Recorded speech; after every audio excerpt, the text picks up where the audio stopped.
कंवारी ननद। अंजलि की उम्र लगभग 30 साल हो चुकी थी। वो एक स्कूल में टीचर की जॉब करती थी। अंजलि के घर में उसकी माँ के अलावा उसका छोटा भाई और भाभी भी रहा करते थे। 30 साल की उम्र होने के बाद भी अंजलि की अब तक शादी नहीं हुई थी। इस बात को लेकर अंजलि की माँ रुक्मिणी देवी काफी परेशान रहा करती थी। माँ, मैं स्कूल जा रही हूँ, जरा मेरा टिफिन तो दे दीजिए। अब क्या पूरी जिंदगी मैं तुझे टिफिन बनाकर देती रहूंगी? अरे कुछ सोचा भी अपने बारे में या बस ऐसे ही? क्या माँ, सुबह सुबह फिर वही बातें लेकर बैठ गई। माँ गलत क्या कह रही है अंजलि दीदी? इतनी उम्र हो चुकी है आपकी, माँ कब तक आपकी सेवा करती रहेंगी? भाभी, मैंने माँ को कब कहा कि मेरी सेवा करो? वैसे भी अपना टिफिन मैं खुद तैयार कर लेती हूँ, बस टेबल से उठाकर देने को ही तो कहा था। वैसे अंजलि दीदी, देखा जाए तो टिफिन उठाकर देने की उम्र तो आपकी है। आपका अपना घर परिवार बच्चे होते तो ये जिम्मेदारी आज आप पूरी कर रही होती। एक बात मेरी समझ में नहीं आती, अगर मेरी शादी नहीं हुई तो इसमें मेरी क्या गलती है? और तुम सब लोग मेरे पीछे क्यों पड़े रहते हो? अरे कुछ कहना क्या, पीछे पड़े रहना होता है? अपने छोटे भाई को देख, तुझसे 3 साल छोटा है लेकिन 2 बच्चे खेल रहे हैं आंगन में। मुझे आप लोगों की कोई बात नहीं सुननी, जा रही हूँ मैं। और आप में से किसी को मेरा कोई काम करने की जरूरत नहीं है, मैं खुद संभाल लूंगी। इतना कहकर अंजलि वहां से चली जाती है। शाम को जब अंजलि अपने स्कूल से लौटकर घर वापस आती है तो उसने देखा कि पड़ोस वाली निर्मला चाची वहां पर बैठी हुई थी।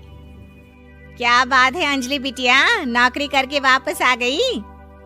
जी चाची जी, कैसी हैं आप? मैं तो ठीक हूँ बेटा, तुम बताओ शादी के बारे में कुछ सोचा या नहीं?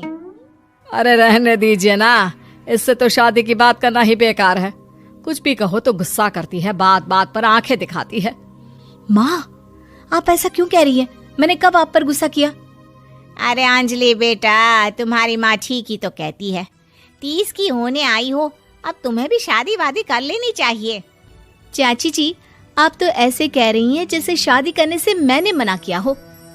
रहने दीजिए निर्मला चाची, हमारी अंजलि दीदी को अभी तक उनकी पसंद का दूल्हा नहीं मिला ना, इसीलिए वो शादी नहीं कर रही। भाभी, ऐसी कोई बात नहीं है। अरे तो फिर क्या बात है? तुम्हारी माँ ने तुम्हारे लिए इतने रिश्ते ढूंढे लेकिन तुम्हें कोई पसंद ही नहीं आता। क्या है ना चाची जी, हमारी ननद रानी नौकरी जो करती है ऐसे ही थोड़ी ना किसी को पसंद कर लेंगी। अरे भाई, नौकरी का घमंड है तो बात अलग है, कोई और बात हो तो बताओ, कोई रास्ता निकाला जाए। नहीं चाची जी, कोई बात नहीं है, बस मुझे अभी तक अपनी पसंद का कोई मिला नहीं है। सुन लिया आपने, इस लड़की के तो पर निकल आए हैं और इतनी उम्र में अपनी पसंद का कोई मिलेगा भी नहीं इसे। माँ, आप मेरी शादी को लेकर हमेशा मुझे ताने क्यों मारती रहती हैं? अपनी माँ की बातें तो ताने लगती है। ताने हैं? बताओ, मैंने कुछ गलत कहा क्या? देखो, ये सब छोड़ो, मेरी दूर की बुआ का बेटा है, उसकी अभी शादी नहीं हुई है, उम्र होगी कोई 34-35 साल।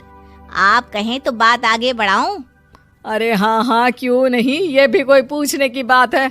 अरे जल्दी से लड़के को यहाँ बुला लो। माँ, आप मुझसे पूछे बिना मेरी शादी की बात करने जा रही हैं, और मेरी उम्र 30 भी पूरी नहीं हुई है। निर्मला चाची कह रही है कि वो लड़का 35 साल का है। अंजलि दीदी, आपको क्या लगता है इस उम्र में कोई फिल्म का हीरो आएगा आपके लिए? देखिए, अब पसंद और नापसंद की